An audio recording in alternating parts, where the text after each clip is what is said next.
राजधानी दिल्ली में बढ़ते कोरोना संक्रमण के चलते अस्पतालों में बेड की मारामारी के बीच दिल्ली विश्वविद्यालय का लक्ष्मीबाई कॉलेज कोविड संक्रमितों के सहयोग के लिए आगे आया है। ये आरएसएस द्वारा संभव हो पाया है। अशोक विहार स्थित Laxmibai college covid care centre में 60 वर्ष तक के संक्रमितों को पॉजिटिव रिपोर्ट आने पर भर्ती किया जा रहा है। यहाँ पर बेड, भोजन और ऑक्सीजन की निःशुल्क सुविधा है। दिल्ली अप टू डेट की टीम ने लक्ष्मीबाई कॉलेज पहुंचकर कोविड केयर सेंटर का जायजा लिया। हम आपको बता दें कि यहाँ जितने भी क्लासरूम हैं उसमें सभी एक रूम में 6 बेड डाले गए हैं। 6 बेड की सुविधा है ताकि जो कोविड-19 से ग्रस्त लोग हैं वो यहाँ पर आएंगे और इलाज कराएंगे। यहाँ पर जो है कोविड-19 टेस्ट से लेकर हर चीज़ की सुविधा है, फ्री में है और कोई पैसा नहीं लिया जाएगा, बिल्कुल निःशुल्क है। खाने पीने की सुविधा भी बिल्कुल निःशुल्क है। तो यहाँ सारी चीज़ें जो हैं बहुत अच्छे से इंतज़ाम किया गया है।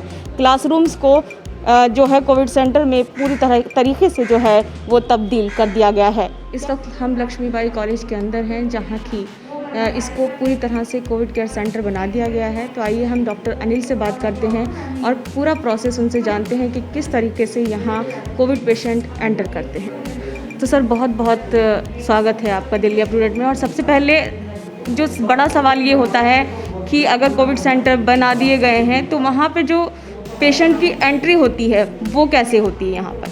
देखिए, जैसे हमारा मेन गेट आपने देखा है वहीं पे ही हमारे वॉलंटियर बैठे रहते हैं और वो एक एक करके पेशेंट को अंदर भेजते हैं।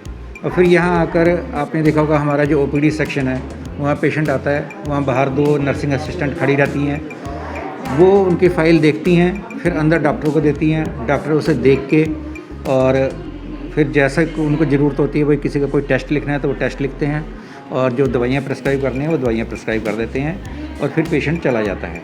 और अगर देखते हैं कोई पेशेंट सिक है जिसको एडमिशन की ज़रूरत है तो उसको फिर वो रिकमेंड कर देते हैं कि इसका एडमिशन कर लिया जाए।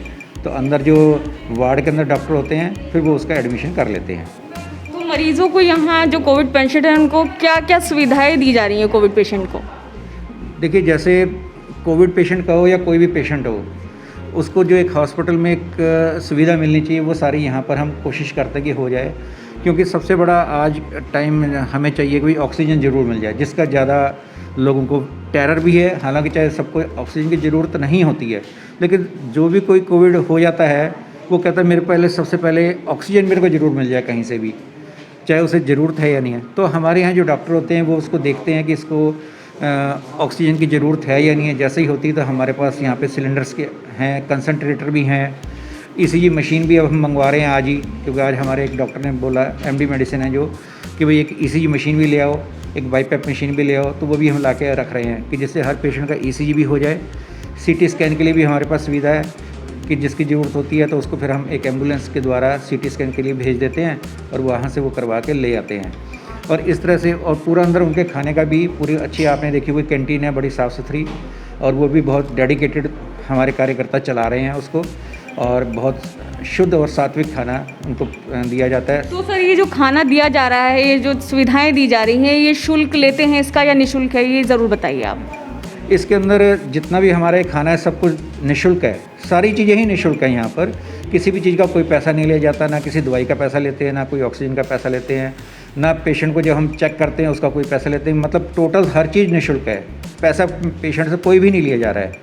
ये सारा का सारा इंतजाम हमारे जो कार्यकर्ता और स्वयंसेवी संस्था है वो ही चला रहे हैं इसे। तो ये जो है वो संभव जो हो पाया आरएसएस के द्वारा ही संभव हो पा रहा है ये चीज़ें। हाँ, क्योंकि आपको भी पता ही है कि आरएसएस के कार्यकर्ता जितने होते हैं वो बहुत डेडिकेटेड होते हैं और बहुत ईमानदारी से, लगन से और पूरे तन मन धन से जिस कार्य के लिए जुट जाते हैं तो वो जुट ही जाते हैं। फिर वो अपना ना घर देखते हैं ना कुछ देखते हैं और कार्य को करते रहते हैं। सर जब एक आम इंसान एक दूसरे आम इंसान से कहता है कि बचाओ रखो, कोरोना बहुत ज़्यादा फैल रहा है, मौतों का आंकड़ा आप देख नहीं रहे, घर से बाहर क्यों निकल रहे हैं, लोग सीरियसली नहीं लेते इस चीज़ को। लेकिन एक जब डॉक्टर कहता है तो शायद वो सीरियस ले लें। तो आप प्लीज़ हमारे दर्शकों को कुछ कहना चाहेंगे कि उनको कितना सीरियसली लेना चाहिए इसको? नहीं, देखिए, आज पैंडेमिक का जो टाइम है आपने देखा होगा कि आज से 100 साल पहले भी 1918 के अंदर भी स्पेनिश फ्लू पैंडेमिक ही था। और उस वक्त भी आप वहाँ उस टाइम की भी तस्वीरें देखेंगे, आपको भी कभी कभी देखने को मिल जाती हैं वो तस्वीरें। और उसके अंदर भी लोगों ने सबने मास्क लगा रखे हैं उस वक्त भी जितने हम उस टाइम की जो गवर्नमेंट थी उन्होंने यही इंस्ट्रक्शन दी थी सबको कि मास्क ज़रूर लगाना है, क्वारंटाइन भी करना है, जब पेशेंट हो जाता है घर में उसे आइसोलेट करके रखना है। वही चीज़ें सारी आज भी चाहिए। और आज मैं समझता हूँ कि हर व्यक्ति को ये सारी बात तो पता है कि हमें 2 मीटर दूर रहना है, हर एक से मास्क को ज़रूर लगा के रखना है। अभी आपने देखा होगा हमारे एक डॉक्टर साहब बैठे थे, तो मैंने उनको कहा कि डॉक्टर साहब चाय पी लो, तो लेकिन उन्होंने मना कर दिया। उन्होंने कहा नहीं, ये मास्क जो है मैं जब घर से लगा के चलता हूँ उसके बाद पूरे दिन मैं कुछ नहीं खाता हूँ, घर जाके ये मास्क उतरेगा और तभी मैं चाय पीऊँगा या पानी पीऊँगा। तो जब एक आपने देखा कि एक डॉक्टर भी यही बोल रहा है कि वो खुद नहीं ले रहा है, तो हमारे दर्शकों को भी ये समझना चाहिए, पब्लिक को यही समझना चाहिए कि हम इसे जितना ज़्यादा लगा के रखेंगे उतना ही ज़्यादा हमारा बचाव होगा। Thank you doctor. तो अभी डॉक्टर अनिल से आपने जाना कि उनका यही कहना है कि जितनी सावधानी आप खुद बरत सकते हैं, कोई आपको बताए या नहीं, लेकिन आपको खुद ही वो चीज़ें करनी चाहिए ताकि आप ऐसी भयंकर महामारी से दूर रहे हैं और जल्द से जल्द ठीक हो जाएं। और दुआ करें दूसरों के लिए भी कि वो भी जल्द से जल्द ठीक होकर यहाँ से निकलें। कैमरामैन सौरभ जोशी के साथ मैं Rizwana Khan, Delhi up to date. Bureau report, Delhi up to date.